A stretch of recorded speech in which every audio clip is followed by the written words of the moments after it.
Annyeonghaseyo everyone, this is Gia. Today we'll be making one of the most popular Korean dish, bibimbap. Most people think that bibimbap is complicated to make or it's a restaurant meal. Today I'm going to show you how easy bibimbap can be made at home. Start by cutting the vegetables. I want to julienne zucchini into 2-inch lengths. To do so, cut the zucchini and the carrot at a diagonal. Then finely julienne the carrot and the zucchini. You may use knife if your knife skill is good. Mandolin makes it much easier to cut them evenly. Finely mince the garlic.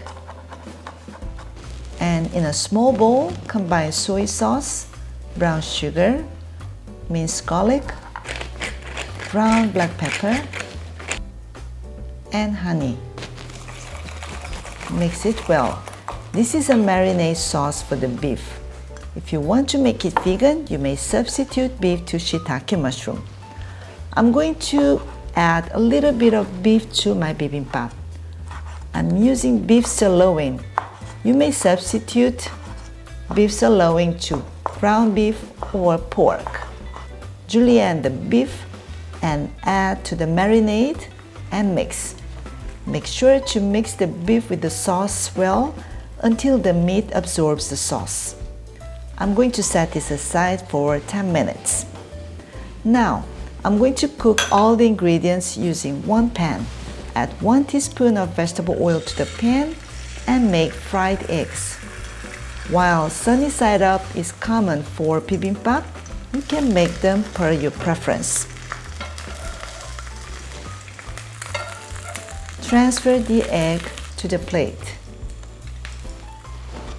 Now, let's stir fry the vegetables one at a time. This cooking method will help to keep the texture of each ingredient, and it also makes the color vibrant. Stir fry the zucchini for about 2 minutes until cooked on medium heat and add 1 pinch of salt. Then cook the carrot with 1 pinch of salt. Transfer to a plate. In the same pan, place the bean sprouts. You don't need oil to cook the bean sprouts. Spread to evenly cook them. Add 1 pinch of salt and a little bit of water to the pan and cover with the lid and let it steam for 2 minutes.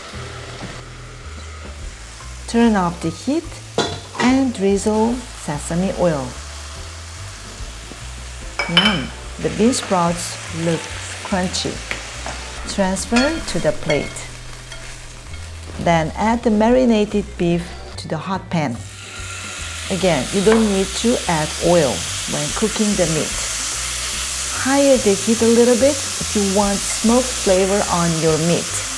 I recommend to cook the meat last because it's protein and it's gonna stick a bit in the pan.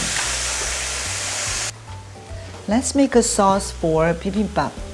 This is gochujang. Combine it with water, honey, sesame oil, and mix it well. Gochujang is pretty thick because it contains some starch in it. We want to thin it out to make it easier to mix with rice and other ingredients. Make it like a ketchup consistency. Put the rice in an individual bowl and add the vegetables and the meat to cover the rice.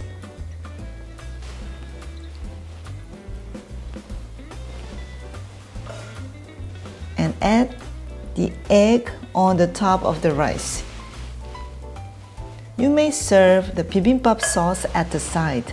I can't wait to taste my bibimbap, so I want to add 1 tablespoon of sauce to the bowl. My bibimbap is done. It looks so pretty. First, you enjoy your bibimbap with your eyes. Look how beautiful it is. And then you mix it up and then you can try it. Actually, there isn't a must ingredient for bibimbap. You can choose anything that you like. Just try to make it colorful. Thank you for watching. I'll see you on my next video.